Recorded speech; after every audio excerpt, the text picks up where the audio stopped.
삭개오가 나오죠. 삭개오를 소개하기를 여리고의 세리장, 그러니까 직업으로 얘기를 합니다. 그리고 부자라, 그가 소유한 물질이 얼마나 많은지를 가지고 얘기를 합니다. 참 임팩트 있는 소개입니다.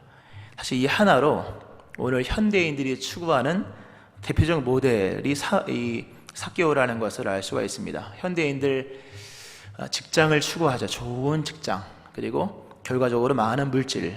근데 오늘 삭개오에 대한 소개는 뭐 여러 가지가 나오기는 하지만 직업이 먼저 나오고 그가 소유한 물질이 얼마나 많은지를 얘기를 하며 삭개오에 대한 소개를 합니다.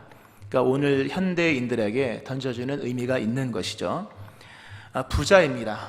그리고 권력가입니다. 세리장 여리고의 남북의 중심지, 그 여리고의 세리장이라고 하는 것은 아주 굉장한 권력입니다. 근데 이 부자이면서 권력가인 이 삭개오가 예수님을 찾아왔다는 사실이 참 의미가 있는 거예요. 무슨 문제가 있었을까? 부자였고 부자가 되는 법을 알았고 부를 유지할 수 있는 삶을 구축해 놓은 이 풍족한 이 세리장 삭개오가 예수님께 찾아왔다는 거죠. 우리가 잘 아는 얘기입니다. 가졌으나 불행했죠. 행복하지 않았습니다. 부자였으나 인정받지 못했습니다. 원래 돈은 누가 인정해 주어야 의미가 있는 거 아니겠습니까? 부자였으나 인정받지 못했고, 이 삭개오라고 하는 이름의 뜻은 의로운 자라는 뜻이지만 실제로 삭개오의 호칭은 죄인이었습니다. 또는 세리였고요. 그 순결한 의로운 사람이라는 호칭은 없어지고 아주 불명예스러운 호칭만이 들려올 뿐이었습니다. 물질적으로는 풍요했지만 정신적으로는 굉장히 피폐했고, 무엇보다 자기 양심이 자기를 정죄합니다. 양심이 있는지 없는지 모르지만 밤마다 나의 양심 우리를 교훈하는 것처럼 밤이 되면 양심은 살아서 우리를 정죄하죠. 밤마다 괴로운 날들을 보냈을 것으로 여겨집니다. 특별히 삭개오가 선택한 이 불의한 길은 단순한 불의한 길이 아니라 무신론적인 삶이었다는 겁니다. 일상적으로 악을 범했고 악이 평범하게 느껴질 정도의 타락한 인간이었다. 무신론적인 삶을 산 겁니다. 그러니까 삭개오는 돈은 벌었지만 자기를 잃어버렸고 이웃을 잃어버렸고 무엇보다 하나님을 잃어버렸습니다. 성공, 세상적 성공, 세리장, 부자라는 것 이외에 그가 얻은 것은 하나도 없었습니다. 그가 얻었다고 말하는 성공조차도 실상은 무의미한 것으로 다가오는 삶이었던 것으로 여겨집니다. 예수님이 오셔서 인자가 온 것을 잃어버린 자를 찾아 구원하려 함이라. 잃어버렸던 모든 것들을 정말 다 이렇게 회복시켜 주십니다. 예수님의 은혜가 또 자비하심이 또 회복의 은총이 실로 충만합니다. 참 귀한 말씀이죠. 오늘 보게 된 말씀은 이런 물질로도 채울 수 없는 내면의 공허함을 예수님이 채워주신다, 이 얘기는 아닙니다. 또는 많은 돈으로도 얻을 수 없는 구원을 예수님께서 주셨다, 이 말씀도 아닙니다. 물론 지금 방금 말씀드린 거 짧게 말씀드렸던 부분들은 굉장히 중요하고 그것은 본문에서 굉장히 중요한 보석 같은 진리의 말씀인 것은 분명하지만 오늘 하나님께서 이 삭개오의 이야기를 통해서 우리에게 주신 말씀은 그 내면의 공허함들이나 돈으로 살 수 없는 구원을 받은 그런 얘기에 관한 말씀이 아닙니다. 좀 다른 부분을 가지고 하나님께서 이 말씀을 주셨는데요, 삭개오가 예수님이 보고 싶었습니다. 예수님이 보고 싶은 것은 얼굴을 보고 싶은 것이 아니라 예수님이 도대체 어떤 분이냐, 저분이 예수님이 어떠한 사람인지를 보고 싶었다는 거죠. 이게 원래 믿음이 들어가는 단계입니다. 삭개오는 여리고에 사는 사람입니다. 여리고는 소문이 참 빠르게 들어온 동네죠. 그 이스라엘 중심부에 있었기 때문에 오가면서 여러 소문을 듣는, 그래서 소경 바디미어도 예수시라는 말을 듣고 이게 반응했던, 응답했던 내용이 있지 않습니까? 이 삭개오 역시 예수님에 대해서 많은 소문을 들었습니다. 예수님에 대한 소문은 언제나 예수님에 대한 질문을 유발합니다. 그 생겨진 질문은 그분을 만나기 전까지는 채워지지 않아요. 그분을 만나야지만 해결되는 거예요. 지금 이 은혜로운 이 전개가 지금 삭개오에게 생긴 거죠. 여러분에게 생기길 바라고요. 예수님이 어떤 분이실까? 너무 궁금했습니다. 그럼 삭개오가 도대체 예수님의 무엇이 궁금했을까? 얼굴, 나이, 그런 것 같지는 않고요. 그가 들었던 소문에 아마 그 궁금증이 기반할 겁니다. 예수님은 세리와 창기들의 친구라고 불려졌습니다. 아마 이게 제일 큰 삭개오에게는 큰 소문이었을 것으로 여기십니다. 왜? 본인도 세리니까. 바리새인들이 예수님에 대해서 비방하기를 포도주를 즐기는 사람이요 세리와 죄인의 친구다. 포도주를 즐기고 먹기를 즐겨하며 세리와 죄인들의 친구다. 한두 번이 아닌 거죠. 예수님 공생의 3년의 짧은 시간 동안 예수님은 여러 번에 걸쳐서 세리와 죄인들 또는 그 창기들과 함께 있는 그 자리에서 같이 음식을 드시고 같이 웃으며 얘기하는 장면들, 이게 당시에 많은 사람들에게 회자가 되었던 것으로 여겨집니다. 그러니까 세리와 죄인들의 친구도 모자라서 심지어 세관에 앉아 있었던 세리 마태를 제자로 부르기까지 하셨다. 여기에 당연히 이 여리고 세리장 삭개오가 관심을 안 가질 수가 없는 거죠. 도대체 저분은 누구이길래 뭐 병자를 고치고 눈뜨기 하고, 이건 이 삭개오에게는 별 관심이 없는 거예요. 애초부터 이건 무관심의 영역이니까.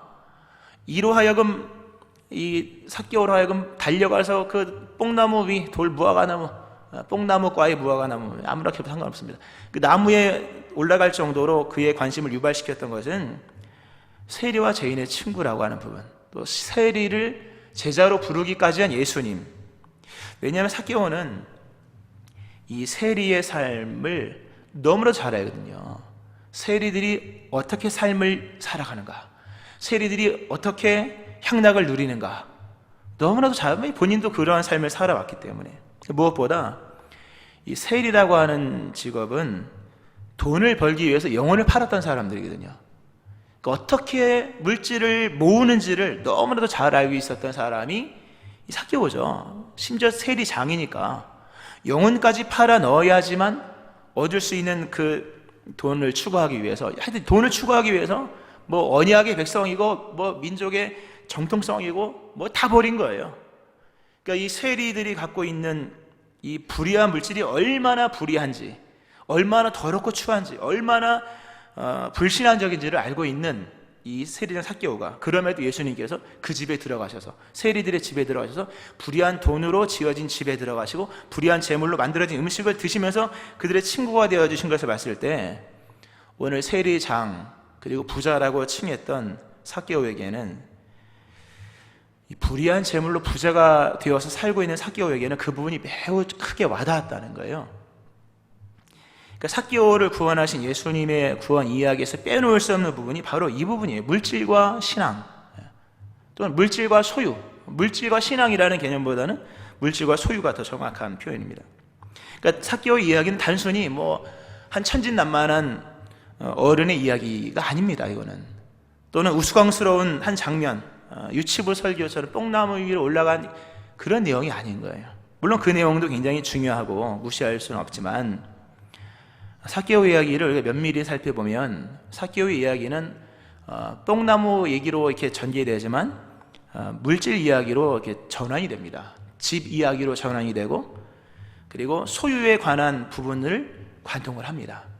나중에 삭개오, 내 소유의 절반을 팔아 가난한 자에게 주겠다. 내가 누구 것을 빼앗아 속여온 것이 있다면 4배로 갚겠다.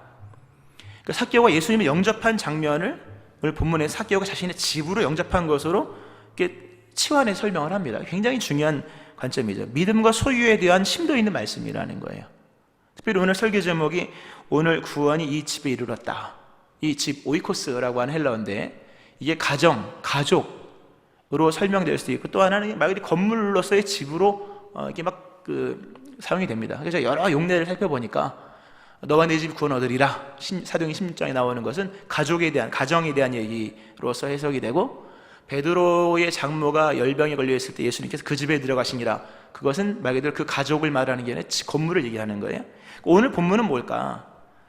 오늘 본문은 이 부자, 직장, 소유, 또 가난, 이런 이 우리의 오늘 현대인들의 물질 개념들이잖아요. 그렇게 봤을 때 오늘 내가 너의 집, 너의 오이코스에 들어가겠다라고 하는 부분은 가족 얘기라기보다는 건물 얘기인 거예요. 물질, 재산에 관한 얘기예요. 그러니까 삭개오에 관한 이 말씀, 삭개오의 구원 이야기는 소유에 관한, 물질, 믿음과 소유에 관한 아주 깊은 말씀으로서 보는 부분이죠. 오늘 그 부분을 하나님께서 우리에게 말씀하십니다. 삭개오의 이야기가 누가복음 19장에 나와요. 근데 이 누가가 썼죠. 의사 누가가 썼는데, 누가가 이 누가복음을 기록해 사도행전을 기록했는데요, 누가가 정말 치밀하게 이렇게 기록을 잘 해놨습니다. 뭔가 이렇게 강조하고 싶은 부분을 대조시키면서 강조하는 그런 기법도 있고요. 사도행전 같은 경우 보면 사도행전 5장에 아나니아 삽비라가 하나님 앞에 이 재물 장난하다가 죽잖아요. 속이다 죽잖아요. 바로 그 앞부분에 4장에 보면 레위 구브로 사람 바나바가 물질 바치는 내용이 나와요. 이런 식으로 대조가 되는 거예요. 오늘 본문도 마찬가지예요. 누가복음 19장에 나와 있는 이 삭개오에 관한 이야기, 앞서 뭐가 나오냐면 누가복음 18장에 부자 관원 얘기가 나옵니다. 한 부자 관원이 영생에 대한 관심이 있었습니다. 어렸을 때부터 이 관심이 있어서 예수님을 따르기로 결단하고, 예수님, 어떻게 하면 영생을 얻을 수 있겠습니까? 여러 얘기할 때 예수님께서 그를 귀히 보시고, 내게 아직도 한 가지 부족한 것이 있으니 내게 있는 것을 다 팔아 가난한 자들에게 나눠줘라. 그리하면 하늘에서 내게 보화가 있으리라. 그리고 와서 나를 따르라. 이 말씀이 나와요. 아주 큰 부자 관원이 따라오려고 할 때, 좋다, 따라와라. 그러나 너에게 있는 재물을 다 팔아서 가난한 자들에게 나눠주라. 그리고 와서 나를 따르라. 근데 그 사람이 큰 부자임으로, 성경을 보면 그 사람이 큰 부자임으로 이 말씀을 듣고 심히 근심하더라. 누가가 그걸 아주 예리하게 내면을 기록해놨어요. 원문상의 뜻은 그 사람이 너무 부하기 때문에 매우 슬퍼했다. 이렇게. 부자도 슬퍼할 일이 생기나 봐요. 이 얘기 나오는 거예요. 바로 그 얘기의 결론이 뭡니까? 예수님께서 아주 유명한 말씀하시죠. 결국 근심함에 돌아간 그 사람을 보면서 예수님께서 하신 말씀, 재물이 있는 자가 하나님의 나라에 들어가기가 얼마나 어려운지, 낙타가 바늘귀로 들어가는 것이 부자가 하나님의 나라에 들어가는 것보다 더 쉬우니라. 그러니까 쉽게 우리의 일반적인 말로, 부자가 천국에 들어가기가 얼마나 어려운지 낙타가 바늘귀로 들어가는 게 차라리 더 쉽다, 이런 얘기입니다. 그러니까 부자가 하나님의 나라에 들어가기 얼마나 어려운지 거의 불가능하다, 이 수준이잖아요. 이 말씀을 18장에서 이게 기록되어 있고, 바로 19장에서 바디메오 얘기 나오고, 바로 여리고 와서 바로 본문의 내용이 나오는 거죠. 의미 있는 이 배열입니다. 이상하죠, 여러분? 부자가 천국에 들어가는 게 얼마나 어려운지 낙타가 바늘구멍으로 들어가는 것보다 차라리 낙타가 바늘구멍으로 들어가는 게 더 쉬울 정도로 부자가 천국에 들어가는 것은 어려운데, 오늘 이 여리고 세리장 부자였던 삭개오는 구원을 받죠. 소위 말해서 바늘길을 통과한 부자가 된 거예요. 어떻게 된 것일까? 우리가 물질 세계를 살아가고 또 정말 소유를 늘리려고 하는 오늘 우리의 관심사에서 참 중요한 얘기죠. 일단 삭개오에게 믿음이 있었던 겁니다. 구원을 선포하는 것을 보면 믿음이 있는 거죠. 믿음 없이 구원받은 사람 아무도 없죠. 너의 믿음이 너를 구원하느니라. 삭개오에게 물질의 문제는 심각한 문제였으나 그 문제를 뛰어넘을 수 있을 만큼의 진정한 믿음이 예수님 모시기 있었다는 거예요. 오늘 우리가 붙잡아야 될 부분이죠. 그게 우리는 다 물질을 갖고 있으니까, 또 물질을 추구하니까. 삭개오가 구원받을 만한 믿음으로 인정되었던 그 믿음의 영역은 어떤 믿음일까? 어떤 것일까? 당연히 물질에 관한 부분이죠. 성경에 보면 예수님을 창조주 하나님과 같은 분으로 설명한다라는 것을 여러 군데서 볼 수 있습니다. 요한복음 태초에 말씀이 계시니라, 창조주. 우리가 지난번에 광풍이 일어난 장면에서도 그분이 물을 창조하실 때 썼던 모습을 보여주시면서 그 얘기도 지난 시간에 봤죠. 성경에 보면 예수님이 창조주이시라는 그 얘기가 여러 군데 나와요. 근데 그 중에 하나가 보시는 예수님 이렇게. 창세기 1장에서 하나님이 자기 계시 중에 하나가 뭡니까? 보시기에 좋았더라. 온 우주 만물을 소속들이 다 보는 거예요. 그분이 못 보는 세계가 없는 거예요. 보시기에 좋았더라. 보시기에 좋았더라. 보시는 하나님, 창조주 하나님이죠. 예수님도 보시는 예수님으로 굉장히 많이 나와요. 세관에 앉아있는 세리를 보셨다. 불쌍한 과부를 보셨다. 두 랩돈에 헌금을 넣는 그 여인의 헌금 장면을 보시는 것. 여러 군데 보시는 것. 근데 이분이 보이는 것만 보시는 것이 아니라 보이지 않는 부분도 보시는 분으로 설명을 하기를 성경에 특별히 믿음을 보시는 분으로서 얘기합니다. 우리 예수님 뭘 보실까? 믿음을 보시는 분. 저희들의 믿음을 보시고. 믿음은 보입니다, 여러분. 근데 보여져야만 믿음인 거예요, 실상은. 인정돼야만 믿음인 거예요. 오늘 삭개오가 부자였음에도 바늘길을 통과하고 이 구원받은 백성으로, 특별히 아브라함의 후손, 의롭다 칭함받은 거잖아요. 아브라함의 의롭다 칭함받은 건 믿음으로 의롭게 된 거잖아요. 그러니까 이 부자였던 삭개오가 믿음으로 의롭다 인정받게 된 것은 예수님 보시기에 무언가 믿음으로 인정받을 만한 것이 있었던 거죠. 그것이 무엇일까? 그것은 바로 물질 사용이에요. 물론 뽕나무 위로 올라간 것도 있고 뭐 기뻐하며 뭐 한 것도 있겠지만, 결과적으로는 이 삭개오가 그렇게 악착같이 모았던 돈을 예수 믿고 난 이후에 어떻게 사용했는가에 대한 부분으로서의 얘기라고 하는 거죠. 믿음은 보입니다, 여러분. 여기서 우리가 오해하면 안 될 것은, 우리는 믿음을 객관적으로 볼 수 있는 눈이 없기 때문에 다른 사람의 믿음을 평가해서는 안 돼요.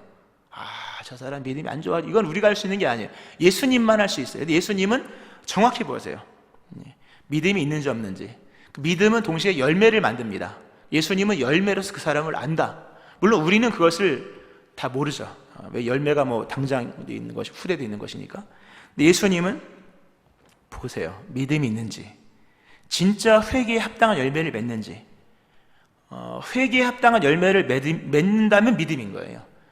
믿음의 열매를 맺는다면 믿음인 거죠.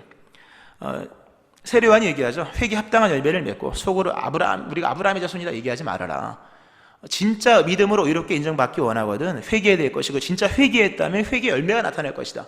오늘 본문에 삭개오가 뭐 회개했다는 용어는 나오지 않아요. 무릎 꿇어 눈물로 통회했다 이런 내용은 나오지 않아요.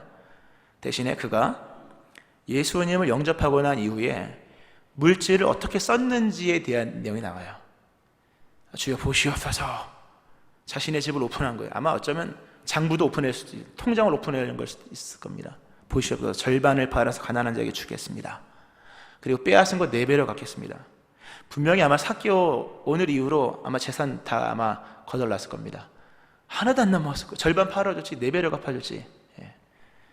예수님께서 그것을 보시면서 회개 열매로 인정한 거예요. 우리가 18장에 나와 있는 부자 관원이 보여준 그 너무 부자여서 매우 슬퍼했다는 모습과 완전히 대조된 거예요. 동일한 말씀이 주어졌을 때 삭개오는 기뻐하며 자리에 앉지도 않잖아요. 서서 바로 물질에 대한 재산 사용에 대한 부분을 신앙화 시켜 나갑니다. 그러나 부자 관원은 너무 부하기 때문에 슬퍼한 나머지 그냥 그리로 가고 말죠. 온전한 믿음, 온전한 신앙, 온전한 회개는 반드시 열매를 동반합니다. 반드시 열매는 있게 마련이에요. 근데 그 열매는 삶의 언저리에서 맺어지는 게 아니라 삶의 중심부에서 맺어집니다. 우리의 신앙의 열매는 저 변방에서 변두리 언저리에서 맺어지는 것이 아니라 가장 내가 중요하게 여기는 부분에서 맺어지는 거예요. 또 그래야지만 믿음인 거예요. 믿음은 우리가 중요하게 여기는 부분을 관통해야만 믿음인 거예요. 자기를 부인하지 않으면 믿음이 아니에요. 믿음은 내가 나와 무언가 동일시 여기는 그 중심부까지 들어와야 돼요. 들이쳐야 되는 거예요. 가장 소중한 나의 어느 영역에 믿음이 관통되면 그게 비로소 믿음인 거죠. 아브라함 보세요. 하나님이 아브라함의 믿음이 하나님을 경외하는지 안 하는지 드디어 뭘로 압니까? 아들 이삭을 바치라고 하잖아요. 중심부를 관통하신 하나님의 테스트 통과된 거죠. 삭개오에게 인생의 목적이 뭐냐, 가장 중요한 것이 뭐냐고 물어보세요. 삭개오는 뼛속 깊은 곳까지 돈이 최고야, 이런 사람입니다. 삭개오에게 소유는 자기 자신이에요. 생의 목적이고 생의 완성이고 생의 영광이고 행복의 종결이에요. 그 삶의 중심부에 예수님을 영접을 하고, 그리고 영접한 믿음 안에서 자신의 소유의 절반을 팔아 자기가 쪼개지는 순간입니다. 번제로 드려지는 거죠. 소재 콩가루처럼 쪼개서 주께 드리는 순간입니다. 하나님께서 예수님께서 그의 믿음을 보신 거예요. 부자였으나 정말 열애적으로 이례적으로 삭개오가 구원을 받습니다. 이 믿음, 자신의 물질 세계 속에서 분명한 믿음을 보여드립니다. 오늘 중요한 주제입니다. 우리가 한번 이제 보아야 될 부분이 물질 세계를 살아가고 특별히 소유에 관한 애착을 가지고 살아가는 우리들의 삶의 모습 속에 믿음에 관한 부분입니다. 존재와 소유 또는 그리고 다른 얘기는 존재와 물질, 우리가 늘 짚고 넘어가야 되죠. 우리는 다 물질 세계를 살아가고 소유의 것을 가지고 살아가니까 먼저 존재와 물질에 대해서 봅니다. 존재와 물질 얘기는 존재와 소유 얘기와는 완전 다른 얘기입니다. 참고로 먼저 존재와 물질을 간략하게, 우리 존재 인간은 물질, 존재와 물질은 분리돼야 됩니다. 반드시 분리시켜 놓고 인간과 물질을 동급 취급하는 것은 큰 죄입니다. 존재 가치를 교환 가치로 여기는 것은 하나님이 싫어하는 겁니다. 인간을 물질 취급하는 것, 비인고 하나 큰 문제죠. 사람을 교환 가치로 여기서 사람을 돈으로 살 수 있다, 뭐 매매하거나, 하나님이 제일 싫어하는 것인데 이것은 존재와 물질을 같이 보는 세상의 풍조. 또 사람을 물량화시켜서 총력전, 막 전쟁 같은 거 할 때 총력전의 한 일환으로서 사람을 투입시키는, 이게 다 인간을 물질로 여기는 그런 세상 속에서, 악인들의 세상 속에서 생겨진 거죠. 그러니까 존재와 물질은 분리시켜야 됩니다. 인간은 인간이요, 인간은 물질과 같이 이렇게 일치시킬 수 없는 고유의 가치라는 거죠. 그러나 존재와 소유의 얘기는 좀 다릅니다. 존재와 물질은 분리시켜야만 합니다만 존재와 소유 분리해서는 안 됩니다. 실상은 분리시켜서 생각하면 오류가 발생합니다. 존재와 소유는 분리할 수 없는 현실. 오해는 하지 마세요. 많은 소유를 갖고 있는 사람은 탁월한 존재, 그 얘기가 아닙니다. 빈약한 물질을 갖고 있는 사람은 빈약한 존재, 이런 얘기가 아닙니다. 존재와 소유와 존재에 대한 얘기는, 이 소유와 존재, 그러니까 인간에게 소유는 거의 밀접하다는 얘기를 먼저 하는 겁니다. 그래서 좀 이따 얘기가 좀 나오는 건데요, 우리 하나님이 아담과 하와가 타락하고 난 이후에 추방을 당할 때 그들에게 가장 먼저 해주신 것은 그들의 몸에 맞는 옷을 주셨다는 거죠. 그러니까 어느 누구도 소유 없이는 살 수가 없습니다. 뭐 무소유 얘기하지만 무소유 얘기한 사람들도 뭐 맨몸으로 산 사람 아무도 없더라고요. 다 밥 먹고 살고 옷 입고 살고 뭐 다 살지 않아요. 그러니까 어느 누구 맨몸으로 살 수 있지 않아요. 다 소유를 가지고 살아갑니다. 그건 현실이에요. 타락한 아담과 하와에게 맨몸으로 보내지 않고 소유된 옷을 주셨던 것을 봤을 때 소유와 존재의 밀접성은 굉장히 긴밀합니다. 분리시킬 수 있는 것만은 아니라는 거죠. 특별히 이 소유와 존재라고 하는 부분을 우리가 분리해서는 안 되는 이유 중에 하나가, 사람은 우리가 말하는 존재라고 하잖아요. 그러니까 존재의 표현성, 존재의 표현성이 뭘로 나타나느냐? 존재하는 인간이 자기를 무슨 언어로서 자기를 표현하느냐 할 때, 뭐 제일 쉬운 건 말이지만 그 중에 하나 무시할 수 없는 그의 언어, 그의 표현성, 존재의 자기 표현이 뭐냐 하면 소유예요. 소유의 사용이, 정확히 얘기하면 소유의 사용입니다. 그러니까 그가 말로 하는 말이 있는가 하면 그가 물질 세계 속에서 물질의 사용을 통해서 자신을 표현하는 그 언어들이 있다는 거예요. 존재의 자기 표현성, 그게 바로 소유를 통해 나타나는 거예요. 그래서 창세기가 그런 부분을 아주 중요하게 말씀을 많이 하죠. 타락한 이후에 인간의 이야기는 두 개로 딱 나눠요. 하나는 존재 이야기, 존재와 존재가 만나서 인간이 인간을 만나고 인간이 하나님 만나, 이런 얘기로 흘러가고, 또 하나의 이야기는 존재와 소유에 관한 이야기로 갑니다. 존재와 소유의 이야기. 특별히 가인의 이야기를 여러분 보세요. 가인의 이야기를 보면 가인의 이야기를 만들어 가잖아요. 근데 가인의 이야기는 가인의 소유 이야기로 흘러갑니다. 가인의 이야기는 가인의 소유의 이야기로 흘러가요. 가인이 여호와 앞을 떠나 에덴 동쪽 놋 땅에 거주하더니 아내와 동침하며 그 임신하여 에녹을 낳은지라. 가인이 성을 쌓고 그 아들의 이름으로 성을 이름하여 에녹이라 하였다. 가인이 삶을 살아간 내용을 쭉 보면 그가 물질 세계를 어떻게 만들어갔는가로 그를 설명을 합니다. 심지어 그가 성읍을 쌓았는데 아들의 이름과 성의 이름이 같아요. 존재와 소유를 같이 묶는다는 거예요.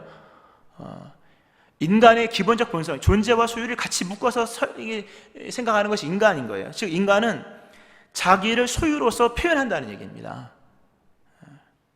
가인은 가인과 같은 물질 이야기를 만들어가요. 가인이 어떠한 사람인지를 보려면 그가 물질을 통해 무엇을 표현했는지를 보면 충분히 알 수가 있는 거예요. 그러니까 한 사람의 존재 이야기는 한 사람의 소유의 이야기로 흘러가는 거예요. 저절로 흘러가게 되어 있습니다. 바꿔 말하면 한 사람의 소유의 이야기, 한 사람의 재산, 재물의 이야기는 한 사람의 그 사람이 어떤 존재인지를 보여주는 이야기를 대신한다는 거죠. 여러분이 누구냐? 긴 말 필요 없습니다. 여러분의 소유의 이야기를 풀어보면 여러분이 누군지가 나와요. 이건 누구도 부인할 수 없고 떼어서 생각해도 문제가 있는 겁니다. 노아의 이야기를 노아 방주의 이야기 빼고 설명할 수 있겠습니까, 여러분? 오늘 삭개오의 이야기를 뽕나무 이야기로만 끝낼 겁니까? 이 사람도 아브라함의 자손이라고 하는 부분에서 먼저 언급한 오늘 이 집에 구원이 임했다 라고 하는 부분을 뗄 수가 없는 거예요. 오늘 중요한 주제를 던지는 겁니다. 오늘 하나님께서 우리가 잃어버린 삶의 주제를 던지는 거죠. 여러분은 여러분의 소유된 물질과 별개가 아닌 거예요. 물론 사람은 물질이 아닙니다. 존재와 물질은 다르다 그런 얘기. 그러나 존재와 소유는 분리시켜 설명할 수 있는 것이 아닙니다. 왜? 사람이라는 존재는 소유의 이야기를 통해 자신을 표현하기 때문에 예수님은 그걸 보시는 겁니다. 그의 물질로서 어떤 이야기가 만들어지는지를 보시고 결국 그가 누구인지를 평가하시는 거죠. 삭개오는 참 멋있는 사람이에요. 이전까지는 정말 불의한 사람이고 악착같이 돈을 벌었던 그런 사람이었으나 예수님 만나고 난 이후에 이야기가 달라지잖아요. 소유의 절반을 파는 이야기. 좀 뒤에 더 쌓아놨으면 어떤 이야기가 나왔을까 기대가 되잖아요. 여러분의 이야기를 한번 돌아보세요. 특별히 아까 그 부자 관원에 대한 얘기를 했지 않습니까? 부자가 큰 부자이므로 관원이 이 말씀을 듣고 심히 근심했다, 심히 슬퍼했다. 근데 그것은 어찌 보면 예수님이 오늘의 물질 세계를 추구하며 살아가는 부자들에 관한 예수님의 마음일 수도 있는 거예요. 예수님 그런 말씀하시잖아요. 부자가 천국에 들어 얼마나 어려운지 아느냐. 예수님의 근심 염려가 오늘날의 부자들에게 있는 거예요. 부자는 천국에 들어가기가 쉽지 않다. 결코 쉽지 않다. 낙타가 바늘구멍으로 들어가는 것보다 더 어렵다. 우리도 그러죠. 난 부자 아니야. 부자는 아니어도 부자 되고 싶어 하잖아요. 그렇지 않습니까? 이게 단순히 부자 얘기가 아니라 부자가 되고 싶어 하는 사람이든 부자든 모두 걸려 있는 거예요. 우리 모두에게는 예수님의 근심이 걸려 있는 거예요. 얘들아, 물질 세계를 살아가는데 너희가 소유한 그 물질이 천국 가는 데 있어서 큰 방해가 될 수도 있다. 그런 말씀을 하는 거죠. 그리고 너희가 소유한 물질 세계 속에서 반드시 믿음이 표현되어야만 한다 하는 말씀을 하는 겁니다. 그리고 야고보 성경에 보면 야고보서가 나오는데요. 야고보서를 보면 경고가 나와요. 야고보서의 경고가 뭐냐면 너희가 말세에 재물을 쌓아놨다. 재물을 얼마나 많이 쌓아놨는지 너희의 은금이 녹이 슬었다. 은금이 녹이 슬었다. 얼마나 말세에 재물을 쌓아놨다. 너희가 쌓아놓은 그 재물이 얼마나 많이 쌓아놨는지, 또 얼마나 오랫동안 쌓아놨든지 은금에 녹이 슬었다. 근데 분명히 알아라. 마지막 날에 우리 하나님이 너희를 심판할 것인데 심판의 증거물은 녹이 슬어 있는 너희의 재물일 것이다. 사용하지 않고 이만큼 쌓아놓아서 녹이 슬 정도로 쌓아놓은 것은 심판날에 심판을 받을 정당한 증거물로 채택이 된다는 거예요. 그러니까 오늘 우리가 가지고 있는 물질이 훗날에 나에게 무엇을 증명해 줄지를 알고 물질 생활을 해야 되는 거예요. 내가 물질이 이만큼 쌓아놓은 것이 지금은 세상 보기에 좋지만 마지막 주님 앞에 섰을 때 그 쌓아놓은 물질이 녹이 슬 정도로 많이 쌓아놓은 그 물질이 나의 불의함을 증명할 수도 있다는 걸 아셔야 돼요. 여러분에게 있는 물질은 여러분의 믿음을 표현하는 표현성들이 되어야 되는 거예요. 표현들이 되어야 되는 거예요. 삭개오가 예수를 믿는 믿음이 결국 물질로서 표현되었던 것처럼 반대로 야고보가 심판 앞에 놓이는 부자들에 대해 얘기를 하면서 너희가 녹슨 것 자체가 물질이 녹이 슬었다는 것 자체가 너희가 하나님 앞에 심판받을 증거다. 그러니까 오늘 우리가 모아놓은 은금, 쌓아놓은 재물, 소유하고 있는 물질이 주님 오시는 그날에 내게 무엇을 증명해 줄지를 생각하고 물질 생활을 해야 된다는 말씀을 하는 겁니다. 예수님은 한 사람을 보실 때 그냥 보지 않아요. 예수님의 눈은 예리합니다. 물질에 대한 부분도 반드시 언급을 합니다. 삭개오의 이야기가 흘러가서 물질로 들어갔듯이 말씀을 좀 맺으면서요, 오늘 이 삭개오에 관한 이야기를 보면서 참 복잡한 주제가 등장을 합니다. 실상 문제를 제시하면 복잡한 문제.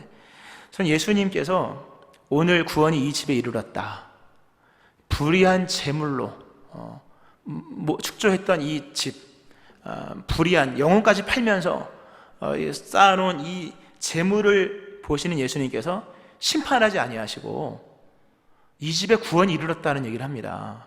그 물질마저도 의롭다 인정하는 거예요. 실상은요, 사실 우리가 바른 말 하자면 소돔과 고모라 성처럼 만약에 그 지역에 심판이 만약에 임한다면 제일 먼저 불 떨어져야 될 집은 삭개오의 집이거든요. 여리고를 심판하신다면 제일 먼저 불이 떨어져야 될 집은 삭개오의 집인데, 불의한 자의 결말이 무엇인지를 보여주어야 될 예수님께서 불의로 재물을 축적한 이 삭개오의 재물마저도 의롭다 인정을 해줘요. 이거 참 논쟁의 영역에 들어있는 내용이에요. 그렇지 않습니까? 이렇게 그러면서 들은 생각이, 그리스도 예수 안에서 의롭게 되어지는 부분은 도대체 어느 영역까지인가? 예수를 믿으면 의롭다 칭함받는 영역은 도대체 어느 영역까지인가?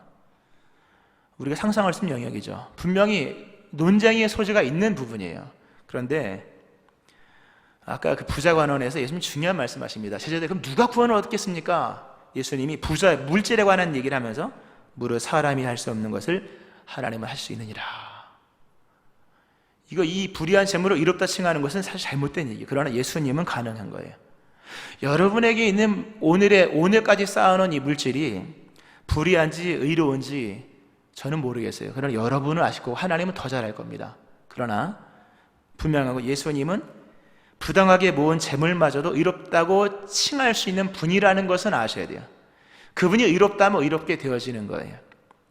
오늘 예수님은 오늘의 삶 속에서 우리가 쌓아오는 물질에 대한 부분을 언급하시면서 너희의 믿음을 너희가 소유한 물질의 영역 속에서 표현하라고 말씀하시는 거예요. 말씀했습니다. 오늘 이 삭개오의 이야기를 다시 이렇게 보면은 사실 삭개오가 예수님을 집에까지 초대할 생각은 없었던 것 같아요. 근데 예수님이 내가 너희 집에 들어간다 했을 때 삭개오가 뜻밖의 기뻐하죠. 무슨 말씀인가 하면 집과 물질에 관한 이야기가 원래 예정된 건 아니에요. 근데 예수님은 그걸 언급하신다는 거죠. 분명히 삭개오의 집과 그의 소유에 관한 부분으로 깊이 들어가신 예수님은 분명히 어느 순간에 여러분이 가지고 있는 집과 물질에 관한 이야기를 걸어오십니다. 반드시 걸어오세요.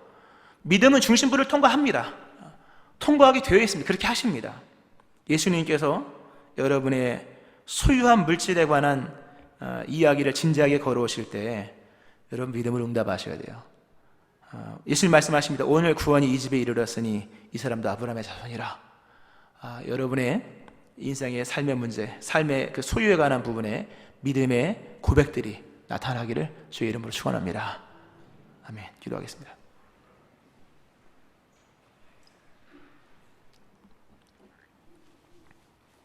하나님 아버지, 믿음은 중심을 관통하는 것인데 삭개오의 그 중심 영역 물질의 세계 속에 들어오시며 그에게 믿음을 주시며 그 중심을 변화시키시는 주님, 오늘 주님께서 우리의 인생 속에 우리의 물질과 우리의 소유에 대한 이야기를 하실 때 우리도 믿음으로써 나가기를 원합니다. 우리의 믿음의 고백과 믿음의 흔적이 우리의 소유한 물질과 우리가 가지고 있는 재산 속에서도 나타나기를 원합니다. 하나님, 바늘길을 통과한 부자 삭개오 모습을 보면서 오늘 물질 세계를 중요하게 여기는 현대인들, 우리에게 말씀하시는 주님, 오늘 우리의 믿음의 열매가 우리의 물질과 우리의 소유 가운데 풍성함으로 나타날 수 있게 하여 주옵소서.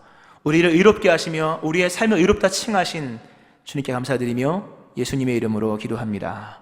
아멘.